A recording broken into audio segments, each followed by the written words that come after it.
Good morning, everybody. Bruce Cerbone here with your Wednesday morning wake up call. So glad you could join me this morning. Hope you're having a great day so far. When I see couples in counseling, more often than not, they're coming to see me because they're having some kind of communication conflict. And more often than not, that communication conflict is because one or the other just doesn't feel like they're being heard. And this is really common. You see, essentially, we have a deep down desire to want to be heard. We want other people, especially our spouses, to hear what our emotions are, to hear what we have to say, to feel validation that what we're feeling and what we're saying has importance to them, and that they understand it, and that they understand where we're coming from.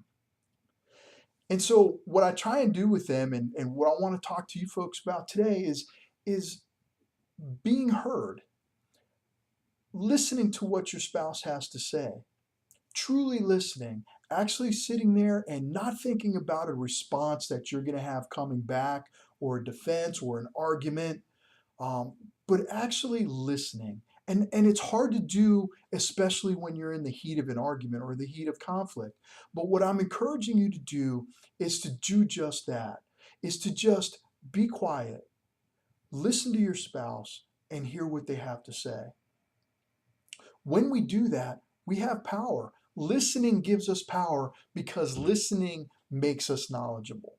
And when we have knowledge, we have what? We have power. So when you listen to your spouse, you can truly hear what they have to say. You can understand the emotions. Maybe you'll even hear something that you haven't heard them say before, but has been on their mind for a very long time.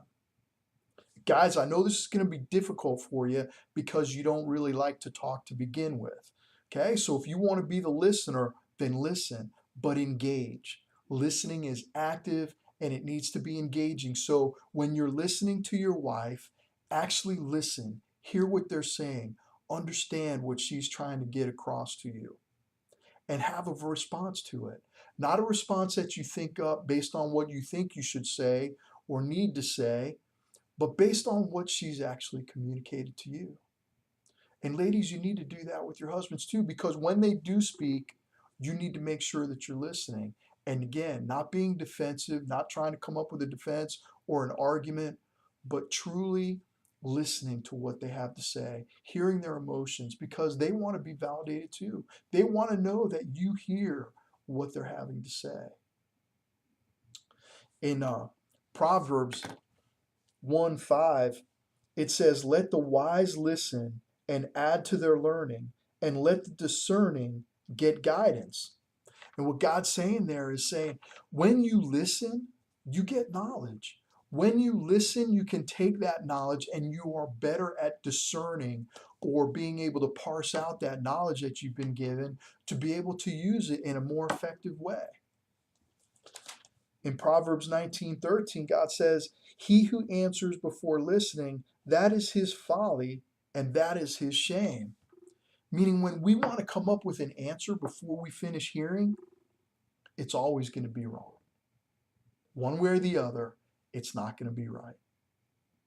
So, my challenge to you this week is to sit down with your spouse or your kids or anybody in a relationship that you have some kind of relationship with, friend, coworker. Listen. Listen to what they have to say. God gave us two ears and one mouth for a reason. He wants us to hear more than he wants us to speak. He loves you, and I love you. God bless. Have a great week.